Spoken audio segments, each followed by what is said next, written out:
Hello students. So in this video I am going to discuss about the quantum efficiency. So let's start this lecture.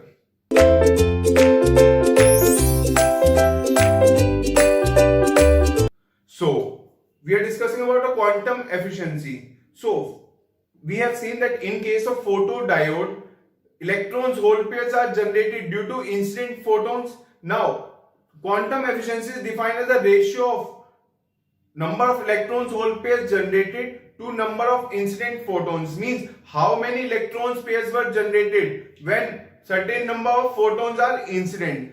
If that term is defined for photodiode, that is quantum efficiency. So quantum efficiency is defined as the ratio of number of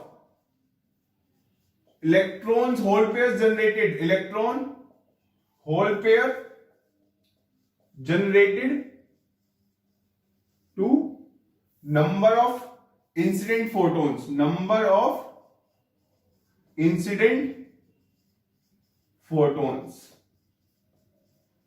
Because we have seen in case of photodiode, when current is flows, when a light falls on it, so number of electrons hole pairs are generated due to incident photons. So efficiency means number of electrons, how many electrons hole pairs were generated when when the photons are incident on it. Means light is nothing but a energy that is the photons which is falling on a diode, that is the photodiode. So the current is produced, means electrons hole pairs are generated which is responsible for current in the circuit. So this current, the photo current, is produced due to incident photons or the light. So term is quantum efficiency. So quantum efficiency is the ratio of output by input. In output means how many electrons hole pairs were generated. Denominator is number of incident photons. How many photons were incident. So we will derive that formula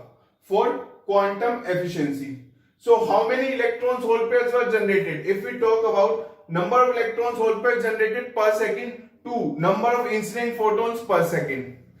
The formula, if we divide the numerator and denominator by time and we say number of electrons hole pairs generated per second to the number of incident photons per second, that will be same as the quantum efficiency. So what is to derive the formula for quantum efficiency? See, how do you define a current? Current is nothing but rate of flow of charge, that is defined as charge, or amount of charge flows in 1 second, that is called current.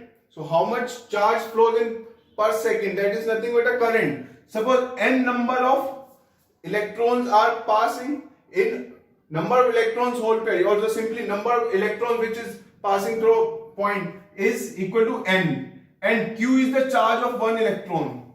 So total current is equal to n into q. N is the number of electrons passes, number of electrons passes into a charge. So that is the total charge pass per second, means which is same as the current. So current is defined as rate of flow of charge. So total charge passes per second. In 1 second how much charges flows. If let n, small n is the number of electrons hole pair generated, number of electrons passing per second is n. So n into q, where q is the charge of electron. So we can define n, that is n, this is n by q, which is equal to n what we call n is number of electrons passing per second or the generated per second. So number of electrons generated per second, that is given by n by q.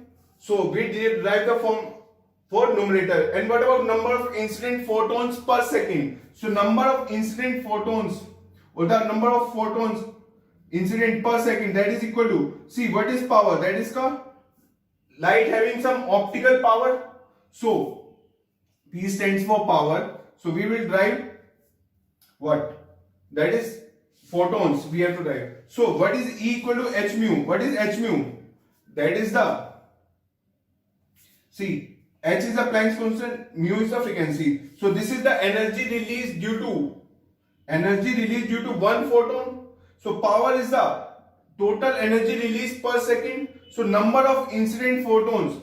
So number of incident photons per second, that is equal to total power falling, that is the power is nothing but the rate of change of energy. In 1 second, how much energy is falling? Or in 1 second, how much energy transformation take place? So rate of change of energy equal to h mu, that is the energy of one photon. So total number of photons per second is P, that is the total energy divided by h mu.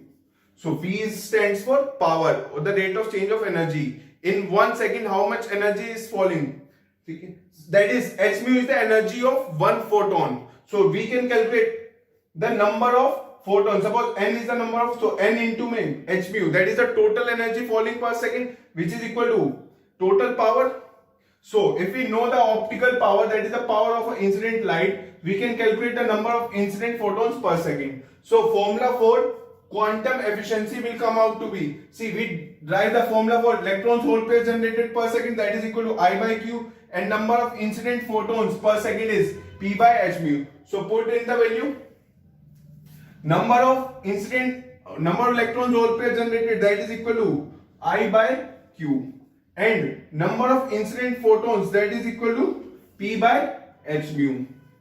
So this is the formula for quantum efficiency, or if I write in a better way, so let's suppose that quantum efficiency will come out to be I by Q divided by P by h mu, where if you multiply by this, that will give the in quantum efficiency in percentage form, where I stands for, that is the current, that is called photo current, and Q is the charge of electron, that is equal to charge of electron, which is equal to 1.6 into 10 raised to minus 19 coulomb, and P is the optical power, that is the power of incident light, and h mu is the Planck's constant, h is called Planck's constant, and mu is the frequency of incident light. So mu is equal to frequency of, which is equal to mu equal to c by lambda. If you know the wavelength, also then you can calculate the frequency of incident light. So Planck's constant having a value of 6.624 into 10 raised to minus 34 joule second. So using this formula, we can calculate the quantum efficiency. If you multiply by this, you will get the quantum efficiency in percentage form. Thank you.